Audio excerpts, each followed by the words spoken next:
Hello students, good morning, good evening, good afternoon. क्या हाल चाल है सर? बढ़िया। चलिए, तो हम लोगों ने वेक्टर क्या होता है ये पढ़ लिया और कितनी तरीके वेक्टर्स होते हैं, मतलब टाइप्स ऑफ वेक्टर्स कौन कौन से होते हैं, वो सारी चीजें हमने पढ़ ली। क्लियर? आई होप कि सारी चीजें आपको बेटर तरीके से, बढ़िया तरीके से याद हुई है। बात समझ में आ रही है ना? चलिए, अब बच्चा लोग हमें बात करनी है दो और वेक्टर्स की जो इंपॉर्टेंट है हमारे लिए। ठीक है, जितने भी वेक्टर्स हमारे हो गए उसके आगे के नंबरिंग डालें और आगे की नंबरिंग के साथ में स्टार्ट करें पढ़ना। We are going to discuss today's topic is unit vector, और इसके साथ साथ एक वेक्टर और डिस्कस करेंगे हम, यूनिट वेक्टर। ठीक है बच्चा लोग, हमने जीरो वेक्टर पढ़ा था ना, जीरो वेक्टर है ना, जिसका मैग्नीट्यूड जीरो हो, कुछ वैसा ही ये वेक्टर है, यूनिट वेक्टर। मतलब ऐसा वेक्टर जिसका मैग्नीट्यूड यूनिट हो। यूनिट को हम क्या बोलते हैं? एक। ठीक है, मतलब जिसका मैग्नीट्यूड 1 होगा उसको हम बोलेंगे यूनिट वेक्टर। तो डेफिनेशन इसकी बिल्कुल सिंपल है sir, the vector which has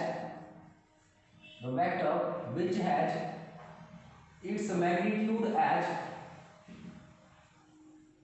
magnitude as unity is called unit vector,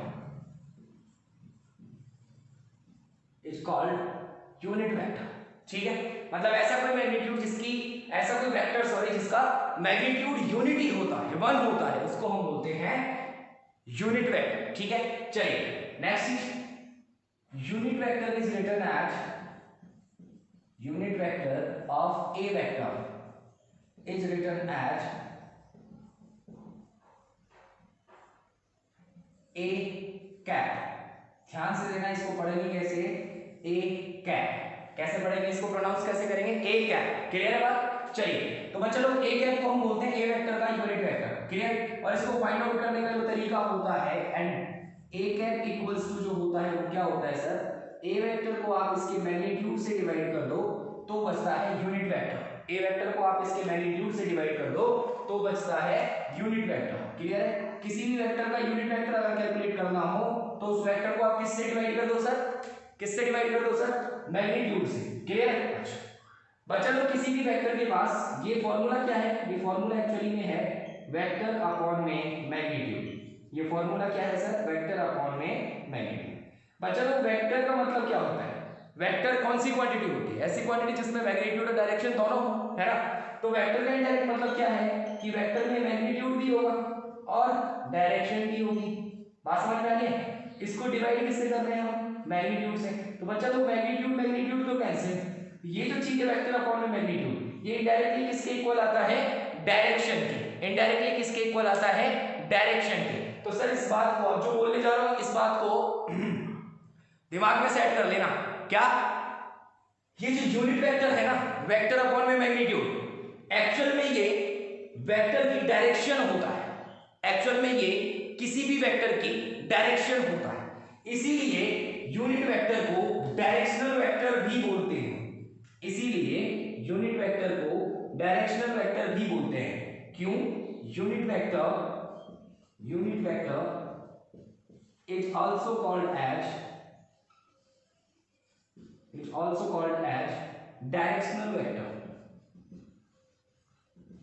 directional vector because it tells, it shows the direction of vector. It shows the direction of a vector. Clear हुई बात? इस line को हमेशा के लिए ध्यान में रखना है सर। पहली बात तो ये कि यूनिट वेक्टर क्या होता है? जिसका मैग्नीट्यूड यूनिटी हो, 1 हो। ठीक है, दूसरी बात, इसको रिप्रेजेंट किससे करते हैं? ए कैप से। जिससे ए कैप से। और ए कैप निकालते कैसे हैं सर? वेक्टर को उसके मैग्नीट्यूड से डिवाइड कर दो तो जो वेक्टर आएगा वो हमेशा ए कैप मतलब यूनिट वेक्टर होगा। क्लियर होगी बात?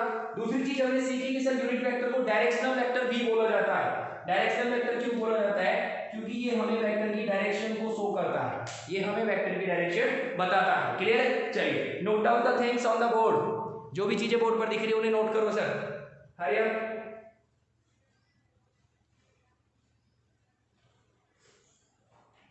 नोट कर लिया? मिटाएं? देखें तो बच्चे लोग, यूनिट वेक्टर आपको समझ में आ गया बहुत अच्छे से, क्लियर एकदम। चलिए अब हम बात करते हैं एक और वेक्टर की, है ना। लास्ट टाइम हमारे शायद 9 या 10 वेक्टर्स हो गए थे, 8 हो गए थे शायद, है ना। तो ये 9th है हमारा, 9वां वेक्टर है, क्लियर है। चलिए अब बात करते हैं बच्चों लोग हम एक और इंपॉर्टेंट वेक्टर की, जिसको हम बोलते हैं, है ना। नंबरिंग अपने हिसाब से कर लेना बच्चों, लास्ट क्लास में हमने जितने वेक्टर्स पढ़े थे उनके नेक्स्ट वेक्टर, ठीक है। यूनिट वेक्टर के बाद हम बोलते हैं sir position vector, position vector, clear है। पोजीशन वेक्टर देखिए बच्चों लोग, नाम से क्या समझ में आ रहा है, पोजीशन वेक्टर, ये किसी चीज की पोजीशन बताएगा, है ना। होता भी यही है, किसी भी पॉइंट की पोजीशन बताने वाला जो वेक्टर होता है उसे हम बोलते हैं पोजीशन वेक्टर। बात समझ में आई क्या? बिल्कुल सिंपल बात है, सिंपल कहानी बोल रहा हूं एकदम। क्या? The vector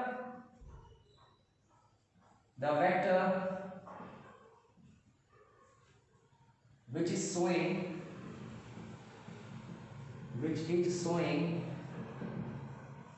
the position of a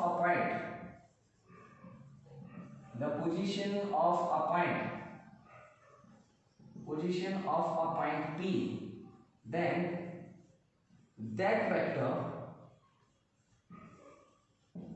is known as the position vector of point P, position vector of point P। हाँ जी, कोई वेक्टर अगर पॉइंट P की पोजीशन शो कर रहा हो तो उस वेक्टर को पॉइंट P का पोजीशन वेक्टर बोलते हैं, क्लियर है। फॉर एग्जांपल क्या, मान लो कोई पॉइंट है हमारे पास 3D में, 3D मतलब तीनों डायमेंशंस हैं, x, y और z, ठीक है। ये तीनों हैं हमारे पास, x, y और z, ठीक है। तो बच्चों लोग ध्यान से सुनना, ये जो पोजीशन वेक्टर होता है किसी भी पॉइंट P का, मान लो इस एक्सिस में, इस डायग्राम में कोई पॉइंट P है जिसके कोऑर्डिनेट्स x, y, z हैं, ठीक है। तो ध्यान से सुनना सर, ये जो कोऑर्डिनेट्स होते हैं किसी भी पॉइंट के कोऑर्डिनेट्स x, y, z हैं, क्लियर। तो इस पॉइंट का जो पोजीशन वेक्टर है वो x i cap plus y j cap plus z k cap लिखा जाता है, ठीक है। अब i cap j cap k cap नई चीज आ गई बच्चों, कैप लग रहा है ना, i कैप, तो कैप वाली चीजें तो यूनिट वेक्टर होती है ना। तो ध्यान से इस पॉइंट को नोट कर लेना जो मैं अभी लिखने जा रहा हूं। क्या sir? Directional vectors of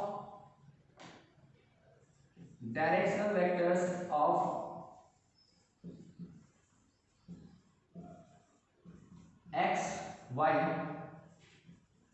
and z axes are taken as,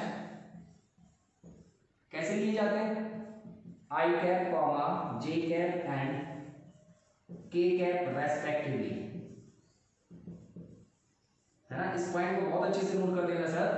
हम x, y और z तीनों एक्सिस के अलोंग जो डायरेक्शनल वेक्टर्स हैं उनको क्या लेते हैं, i cap, j cap, k cap. Clear हो रही है बात बच्चों लोग? x की तरफ जो डायरेक्शनल वेक्टर होता है वो i कैप होता है, y की तरफ जो डायरेक्शनल वेक्टर होता है वो j कैप होता है, और z की तरफ जो डायरेक्शनल वेक्टर होता है वो k कैप। क्लियर है बात? अच्छा बच्चों लोग, मुझे मान लो पॉइंट P पर जाना है, पॉइंट P के कोऑर्डिनेट्स x, y, z हैं। इन कोऑर्डिनेट्स का मतलब क्या होता है?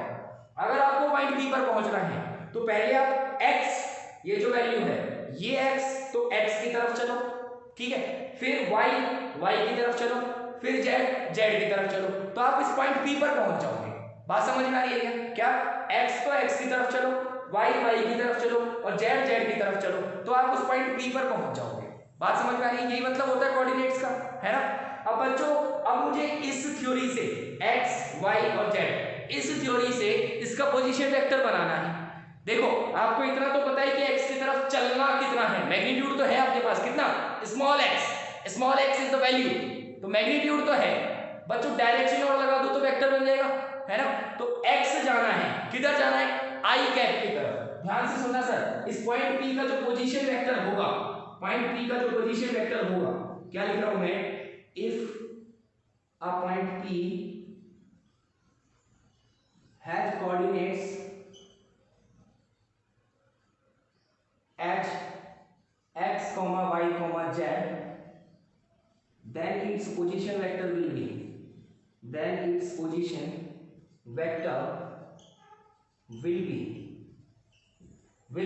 क्या होगा sir, R P vector equals to R P vector, R vector से डिनोट करते हैं पोजीशन वेक्टर को, आर वेक्टर से डिनोट करते हैं पोजीशन वेक्टर को, ठीक है।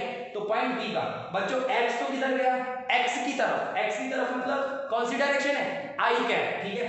तो एक्स तो किधर गया, एक्स की तरफ आई कैप, प्लस वाई किधर गया, वाई की तरफ, कौन सी डायरेक्शन है, जे कैप, प्लस जेड किधर गया, जेड की तरफ मतलब के कैप, ठीक है। तो अगर किसी भी पॉइंट पी जिसके कोऑर्डिनेट्स x, y, z हो, उसका पोजीशन वेक्टर हमें बनाना हो, तो पोजीशन वेक्टर क्या होता है sir, x i cap, y j cap plus z k cap. बात समझ में आ गई क्या?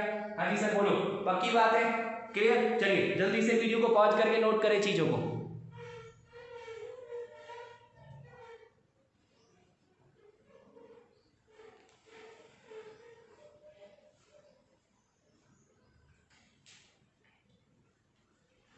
नोट कर लिया, मिटाएं, चलिए। तो अब बच्चों लोग आपको चीजें ध्यान रखनी है क्या, कि किसी भी ऐसा पॉइंट जिसके कोऑर्डिनेट्स x, y, z हो का पोजीशन वेक्टर जो होता है वो x i cap plus y j cap plus z k cap होता है। क्लियर होगी बात सबको, याद रह जाएगी छोटी सी पॉइंट, पक्की बात है।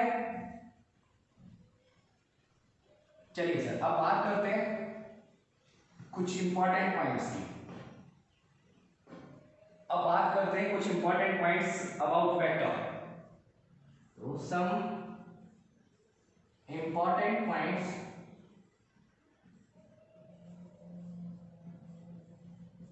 अबाउट वेक्टर, ठीक है। देखिए सबसे पहला पॉइंट तो भाई, अगर किसी पॉइंट P के कोऑर्डिनेट्स x y z हो तो उसका पोजीशन वेक्टर क्या होता है, x i cap plus y j cap plus z k cap, ध्यान रखना, ठीक है। चलिए नेक्स्ट पॉइंट देखें sir, if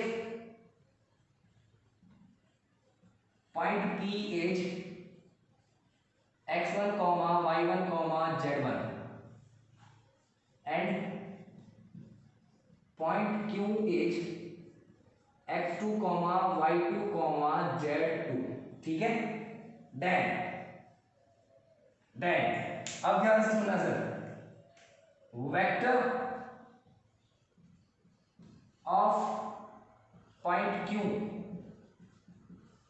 with respect to P, मुझे पॉइंट Q का वेक्टर चाहिए विद रेस्पेक्ट टू P, कि P के रेस्पेक्ट में पॉइंट Q कहां है। ध्यान से सुनो, मान लो दो पॉइंट दे दिए x1, y1, z1 और दूसरा पॉइंट दे दिया x2, y2, z2, ठीक है। तो ध्यान से सुनना, पॉइंट P के रेस्पेक्ट में Q की क्या पोजीशन है, उस चीज को बताने वाला वेक्टर क्या होगा। ध्यान से सुनो, किसकी पोजीशन चाहिए, Q की, तो Q वाले कोऑर्डिनेट्स पहले आएंगे, किसके रेस्पेक्ट में चाहिए, P के, तो P वाले कोऑर्डिनेट्स बाद में आएंगे। और क्या करना है, माइनस कर देना, x2 minus x1 i cap plus y2 minus y1 j cap plus z2 minus z1 k cap, ठीक है। अगर बच्चों में आपसे पूछता कि P की पोजीशन बताओ, वेक्टर ऑफ पॉइंट P का वेक्टर बताओ विद रेस्पेक्ट टू Q, तो मैंने अभी आपको बताया ना, जो जिसकी पोजीशन पूछ रहा है, यहां पर Q की पूछ रहा था तो Q वाले कोऑर्डिनेट्स पहले आए, है ना। P के रेस्पेक्ट में पूछ रहा था तो P वाले कोऑर्डिनेट्स बाद में आए, क्लियर है। अब किसकी पूछ रहा है, P की, किसके रेस्पेक्ट में, Q के, तो P की पूछ रहा है तो P वाले कोऑर्डिनेट्स पहले आएंगे x1 और Q वाले बाद में आएंगे, समझ गए क्या, पक्की बात है, ठीक है। z1 माइनस z2 k है, क्लियर है। ये कौन सा हो गया sir, r q p, vector of q with respect to p, ये क्या हो गया sir, r p q, vector of p with respect to q, clear है बात, पक्की बात है, पॉइंट समझ में आ गया। अच्छा चलिए नेक्स्ट पॉइंट देखिए बच्चा, नेक्स्ट पॉइंट देखिए बच्चा, if a vector is written as, मान लो a वेक्टर को इस तरीके से लिखा जाता है, ax i cap, ay j cap, az k cap, ठीक है। Then its magnitude will be then its magnitude will be, तो इसका जो मैग्नीट्यूड होगा ए वेक्टर का मैग्नीट्यूड वो लिखा जाता है सर, स्क्वायर कर दो, जो भी है उन सभी का स्क्वायर करो और ऐड कर दो, ए वाई स्क्वायर प्लस ए जेड स्क्वायर। क्लियर हो गई बात? ये 2 पॉइंट्स इंपॉर्टेंट पॉइंट्स हैं, किसी पॉइंट का रिस्पेक्टिव पोजीशन पूछे या फिर किसी वेक्टर का मैग्नीट्यूड पूछे। हालांकि मैं ये सारी चीजें ड्राइव करेंगे, हम लोग आगे के लेक्चर्स में ये भी प्रूफ करेंगे कि ये वेक्टर अगर ये हो तो इसका मैग्नीट्यूड ये होता है, प्रूफ करेंगे हम सारी चीजें। बात समझ में आ रही है? लेकिन अभी के लिए हमें याद रखना है, क्योंकि अभी के जो क्वेश्चंस हैं यूनिट वेक्टर से रिलेटेड क्वेश्चन हो गया, पोजीशन वेक्टर का पोजीशन हो गया, ठीक है, तो उन सब के लिए हमें इन चीजों का पता होना जरूरी है। बात समझ में आ रही है क्या? चलिए जल्दी से वीडियो को पॉज करके नोट करें चीजों को।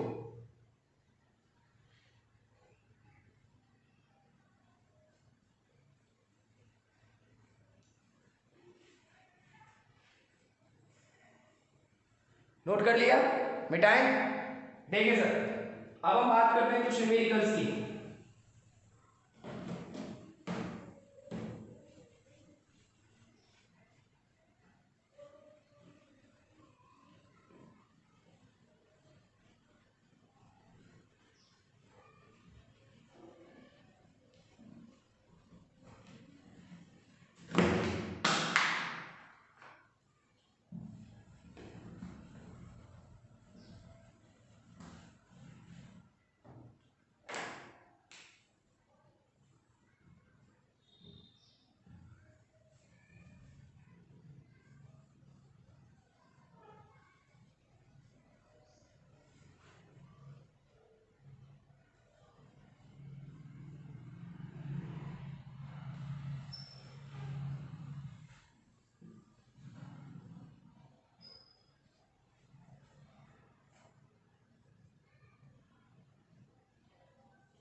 देखिए सर, ये क्वेश्चन है, 2 पॉइंट्स है P1 और P2, दोनों के कोऑर्डिनेट्स गिवन है, ठीक है।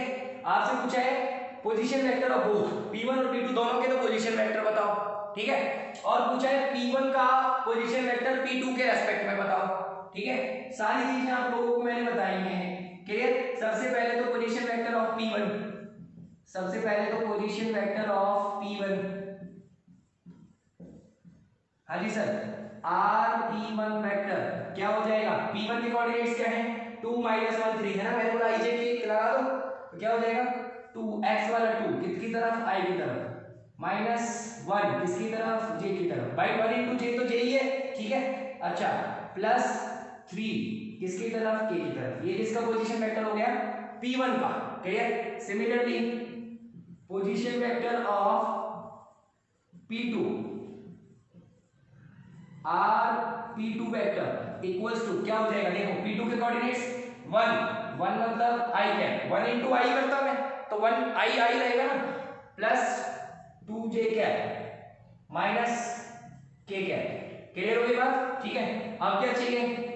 Vector of P1 with respect to P2, ठीक है। इसको क्या बोलते हैं हम? Vector of P1 with respect to P2, P1 P2 vector equals to, sir मैंने आपको बोला कि जो पहले होता है, जिसकी पोजीशन चाहिए वो पहले, जिसके रेस्पेक्ट में चाहिए वो बाद में, ठीक है। P1 की चाहिए तो P1 की कोऑर्डिनेट्स पहले, 2 माइनस जो है वो बाद में, 1 × I cap plus y2 -1 - 2 × J cap plus 3 -1 मतलब +1 × K कैप। ये बन जाएगा क्या? पक्की बात है।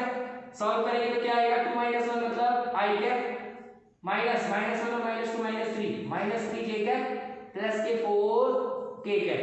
ये हो गया P1 P2 vector, clear. P1 का वेक्टर किसके रेस्पेक्ट में? P2 के रेस्पेक्ट में। समझ में आ गया? अप्रोच पता चल गई किस तरीके से क्वेश्चंस को जाना है, क्लियर है। चलिए नोट करेंगे सर बोर्ड पर जो क्वेश्चन है अपना।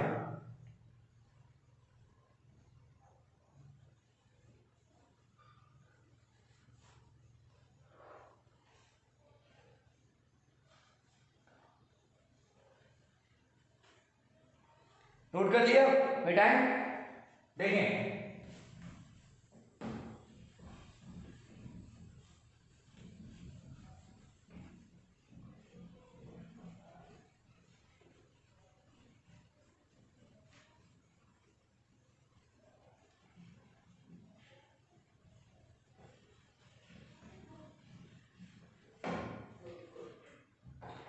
नेक्स्ट क्वेश्चन देखिए sir, if a vector is written as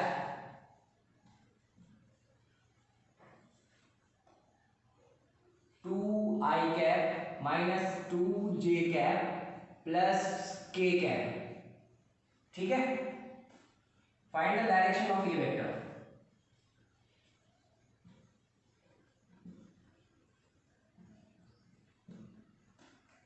आपको बोला ए वेक्टर गिवन है, ए वेक्टर की डायरेक्शन फाइंड आउट करो। बच्चा लोग डायरेक्शन का मतलब क्या होता है, मैंने आपको बताया था अभी अभी, डायरेक्शन का मतलब यूनिट वेक्टर है ना। Since direction of a vector मतलब ए कैप इक्वल्स टू क्या हो जाएगा, ए वेक्टर अपॉन में मैग्नीट्यूड ऑफ ए वेक्टर है ना। एंड मैग्नीट्यूड जो होता है वो निकालने का तरीका क्या होता है सर, मैंने आपको बोला कि कोई वेक्टर अगर ए एक्स आई कैप, ए वाई जे कैप और ए जेड के कैप लिखा हुआ है तो उसका मैग्नीट्यूड सर आई के साथ जो है उसका स्क्वायर, जे के साथ जो है उसका स्क्वायर और के के साथ जो है उसका स्क्वायर, और सबको ऐड कर दो। क्लियर है क्या? आई के साथ क्या है 2 का स्क्वायर प्लस जे के साथ क्या है -2 का स्क्वायर प्लस के के साथ क्या है कुछ भी नहीं है, इसका मतलब 0 नहीं, के के साथ 1 है क्योंकि 1 into के ही होता है। क्लियर?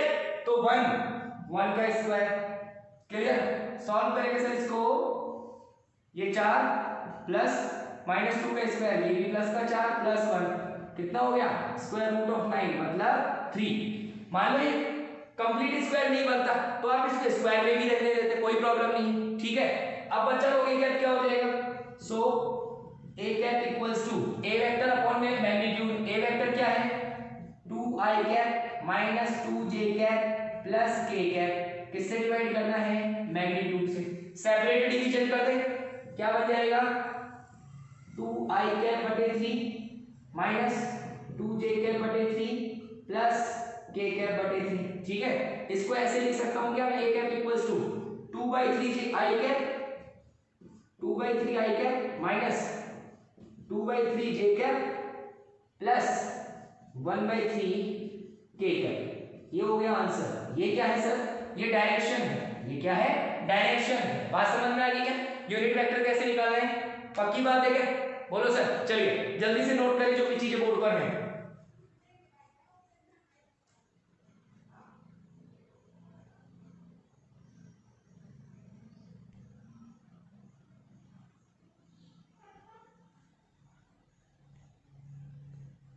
नोट कर लिया, चलिए ठीक है। चलिए तो बच्चा लोग आज के लेक्चर में हमने दो इंपॉर्टेंट वेक्टर्स को सीखा है, पोजीशन वेक्टर क्या होता है और यूनिट वेक्टर क्या होता है।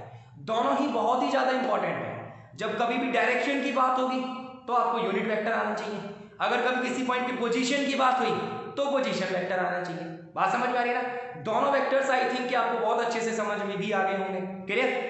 क्लियर है बात। चलिए बच्चा लोग आज का लेक्चर यहीं पे एंड करते हैं, कल नए लेक्चर में हम वेक्टर से रिलेटेड कुछ और इंपॉर्टेंट चीजें सीखेंगे। क्लियर है, चलिए तो मिलते हैं नए लेक्चर में नई एनर्जी और नए कॉन्फिडेंस के साथ। क्लियर है sir, okay, thank you students.